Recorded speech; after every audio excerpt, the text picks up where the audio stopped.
Hello, my name is Rich Howard, owner of Architectural Builder Supply, and this video is to bring you a closer look at the Hager number 100 PS plain steel set screw set for architectural hinges. So what the 100 is, or the 100 PS plain steel, is a box with some goodies in it. They have an old image where they used to have apparently a clear plastic divider case that has not been available for I don't know how long. But that catalog, that image in their catalog did exist in the not too distant future, but when you order the kit now, you're literally just getting the subcomponents without the handy kit, so you might want to purchase one for yourself. And probably you may want one that would have been more durable than the Hager kit anyway. That kit would not have been appropriate for going to a job site.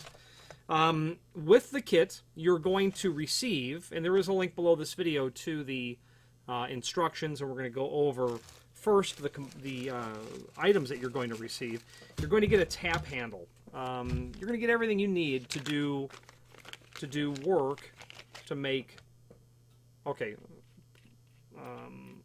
let's back up. I'm assuming you know what this is for. You have hinges. They can be standard duty, standard weight, heavyweight. You could probably even make them work on residential weight as well. I've never tried. But for a standard weight or a heavyweight hinge that you need to convert into an NRP, non-removable pin, this kit will give you everything you need to do that operation on both standard weight and heavyweight. What you're going to get in the kit is a tapped handle. Okay? If you're going to try to tap something, you will need a handle to hold in your hand as you are creating the threads in the unit. I don't know who the manufacturer of this is. This does not seem like your run-of-the-mill Irwin Bosch home center caliber. This seems to be a much nicer quality. I've used those previously mentioned, and this seems pretty nice. So a tap handle. That tap handle is going to handle the tap that you're going to get, and the tap that you're going to get is going to be a 1032.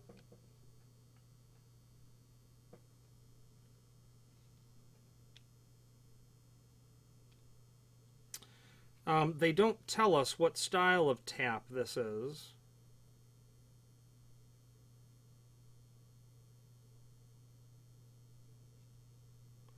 But we're going to see if we can determine that. Stand by. Let's take a look. Their tap has a part number on it from Alpha Tools, so I was able to find their catalog, and they indicate this is a high-speed steel ground thread right-hand spiral bright finish tap, specifically designed for tapping deep through or blind holes where chips may collect at the bottom of the hole. Prevents clogging by forcing chips ahead of the tap. Suitable for tapping most materials, especially those with high ductability. Steel. Also known as gun taps, as chips are shot forward. Okay, so be mindful when you're tapping your hole, and I've witnessed this myself, we don't seem to have particulate. The material that we're evacuating as we're tapping the hole to come out of the hole, it does indeed go inside. I've witnessed that. I was aware that the tool itself was responsible for it, but I'd never read that in the catalog. So be mindful that when you've created your threads, be sure to clean out that the barrel to get all the chips out of there. This is from Alpha Tools. There is a link below this video to the manufacturer's page in our site where you can search for Alpha Tools and then find that referenced full line catalog that we've just referred to. So you're going to get the tap handle. You're going to get the 1032 tap. That tap handle is from a company called LFA USA, and you can search them out. They appear to do a lot of work with drill chucks. Definitely not your home center caliber material. After that, we're going to get a number 21 drill bit. So this is not a fractional size drill bit. It's a number 21.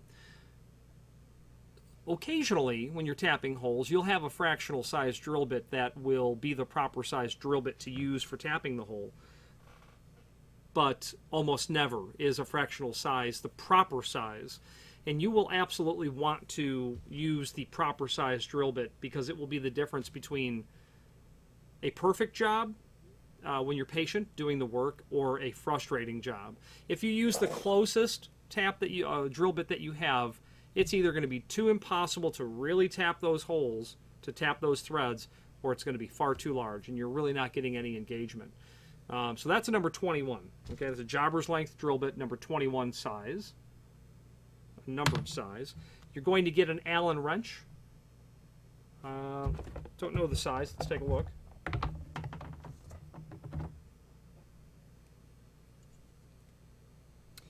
.095, so I'm going to say 3/32 of an inch. You are going to get 100 of each, 300 of each, 1032 set screws, 300 that are 1/8 of an inch long, and then 300 that are 3/16 long. The 1/8 of an inch are used for standard weight. 4.5 hinge is going to be 134 thousandths leaf thickness. That's standard weight. That same 4.5 in a heavy weight, that's 180 thousandths leaf thickness. Because the hinge leaf is thicker, the barrel of the hinge is thicker, which means you'll need a longer screw. That's where the 3/16 comes into play. So you're going to get 300 of each. So you have the ability to do lots of hinges in terms of converting them into NRP style hinges. But I would very much encourage you to, if you're going to do a project and you've got 20 of these to do, I would definitely buy a couple, 3 extra number 21 drill bits and a 1032 tap. I would absolutely have those on hand. Steel is, I've tapped into steel, I've tapped into brass, I've drilled through everything. Tapping into brass is nice because you get a lot of feedback in your hand. You can really tell when you're pushing it too far, and you get away with a lot more. It's much more forgiving. Steel gives you less feedback, and you really have to make these micro rotations, back it off, clear it out, continue on a little bit further. It will take a long time to NRP a hinge barrel without the tap breaking in the hinge barrel, and without there being a problem doing it.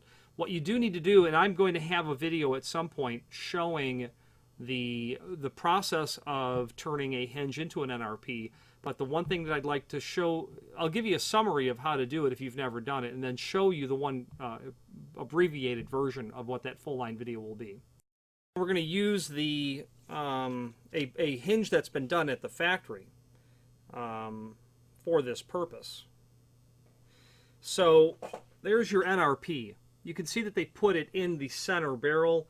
It doesn't have to be there, but that's just where it always is, so I would encourage you to put it there. Also, you may or may not have, in the barrel itself, when you drive it out, it might already have a groove cut into it to receive the set screw. The last time I did an NRP, I had to groove the hinge pin as well to give the set screw somewhere to seat into. So when you drive that pin out, it's smooth, but if it has a groove in it, that set screw is going to sit inside of there, all but preventing you from driving it out. What I wanted to show you, however, was not only where you groove the pin, you're going to mark off, right in that middle barrel area, but what's most important is the location of where you place it. And you can see that we're really close to the face of that leaf. There might be about a 30-degree angle of where that set screw is positioned. Okay, the key is it needs to be as close as you can muster to the leaf, because when the door is closed and that's what you're looking at, you can see that you can get part of that set screw, but you have to make sure that it's not sticking out over here where it does no good. I can't get the tool into the work. Okay, you need to make sure that it's concealed and you don't get the tool into the work to loosen that set screw. You want to be patient when you're doing this. I have done it in the past, and I've broken a tap off in the hinge, and that's just not nice. There's no elegant way to get that tap out of the hole because the tap is of harder material than what you're tapping into. So patience is the only way to go. Thread cutting fluid is certainly not a bad idea at all, although you're not really going to be generating a lot of heat.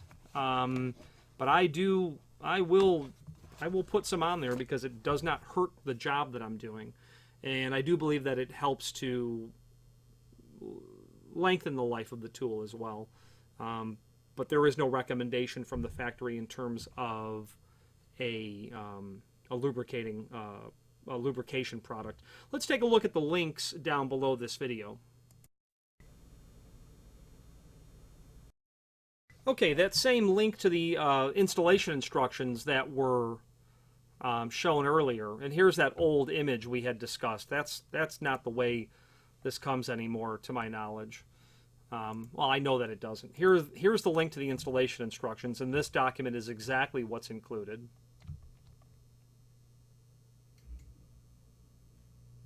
Okay, that's everything you need. You read through that and you're in good shape.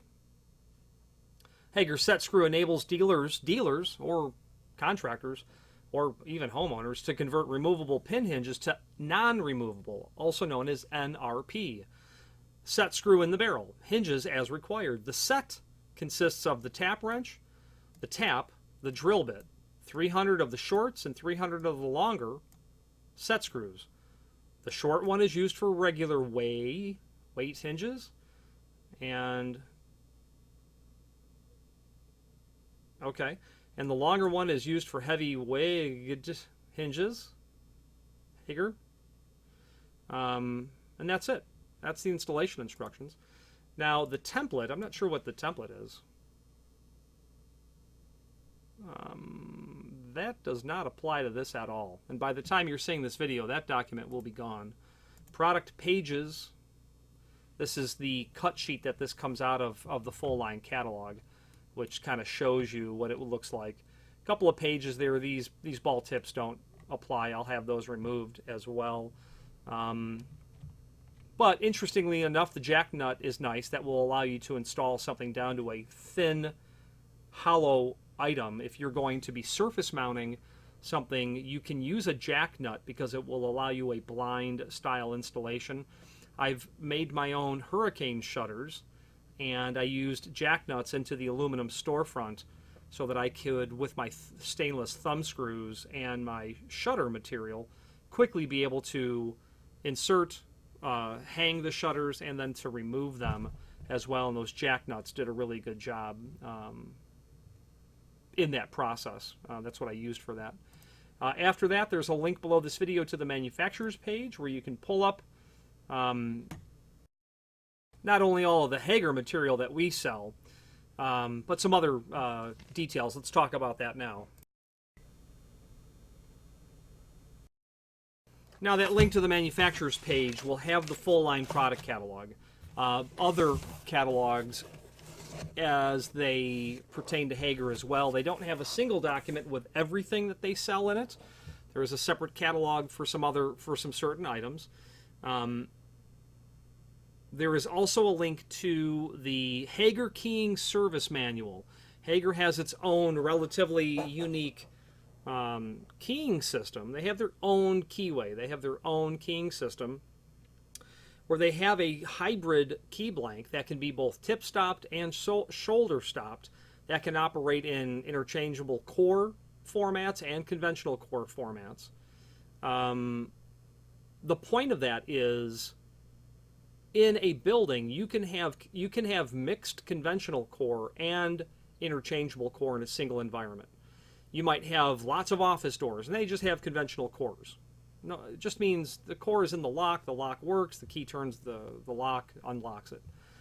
Interchangeable core means you can go up to that core, that cylinder, with a control key, and within seconds extract that cylinder, and then insert a new cylinder. If you walked up to that door with the control key and a new cylinder, you could immediately change the rights and privileges over who passes through that lock with a given key. The reason that system is nice is because, let's say that you have a commercial building, your exterior doors are all interchangeable core, because those are the doors that you would possibly need to be able to control rights and privileges on a Friday at 5 o'clock when human resources has had to let an employee go, blah, blah, blah. You need to control that, control over that. Rather than attempting to get the key back from someone or keys back, you can pull that core out and be done with it instantly.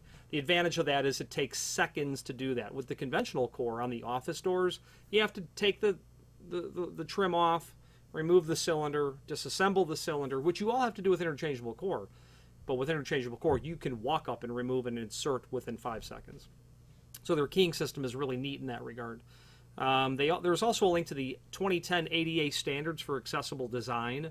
It's a handicap code, and why it there applies for Hager is because they sell weather stripping, and thresholds very much come into play. We usually think of that as restrooms, grab bars. What's the height off the floor for a soap dispenser?